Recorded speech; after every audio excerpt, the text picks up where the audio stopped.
Ang makataong kilos, kilos ng tao, gintong aral, at kautosang walang pasubali.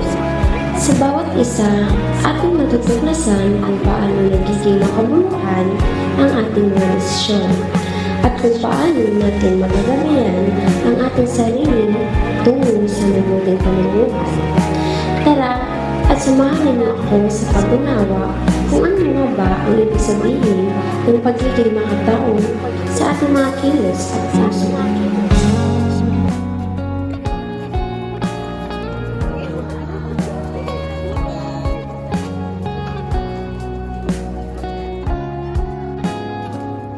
Pagod naman mag-practice. Gutom na ako. Tara, bili tayo ng pagkain. Tara, bili na tayo. Sige guys, ano kung gagawin?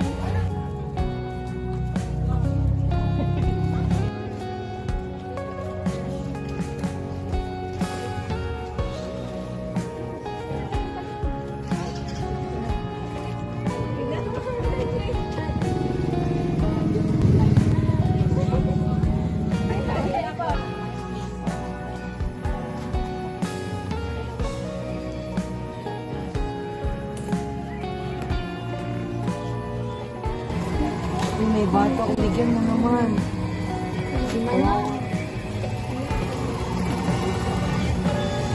Ito naman ako, buti binigyan ako ng pagkain. Kawawa naman yung bata. Hindi na lang, binigyan mo ng pagkain. Naawa kasi ako. Ang lalim na ng gabi. Bilisan na natin ang paglalakad para makauwi tayo ng maaga.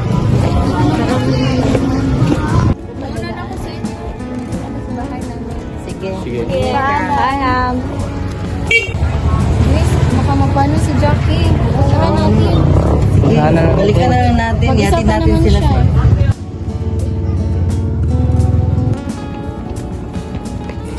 At binalikan niyo ko. Takot pa naman ako sa dilim. Maraming salamat sa inyo. Ingat kayo pa uwi. Sige. Ang paghawi sa buhok, pagtapik sa palad, at pagkamot sa kamay, Sige guys. at paglalakad ay isang halimbawa ng kilos ng tao. Ito ang halimbawa ng mga kilos na hindi natin namamalayan. Ang pagbibigay at pagmamalasakit sa kapwa na hindi humihingi ng anumang kapalit ay isang halimbawa ng isang makataong kilos.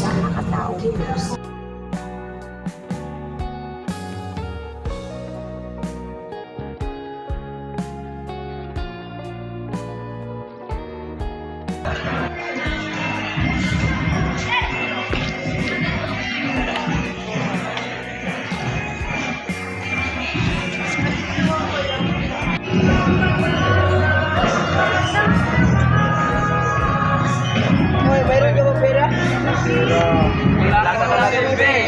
Hubungin lang natin to.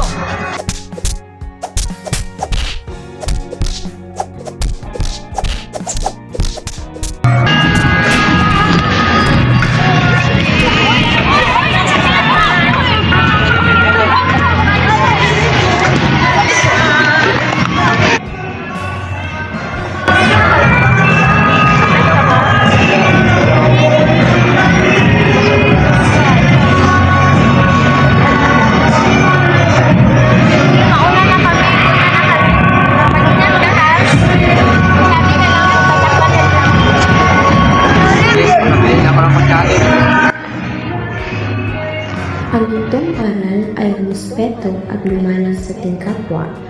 At ang kautosang walang pasubalit ay tumulong na walang pag-aalinlangan. Ang mga ito ay hindi lamang mga salita o aralin sa libro, kundi ito rin ay ang ating nagsisilbing gabay sa ating pang-araw-araw na pamumuhay.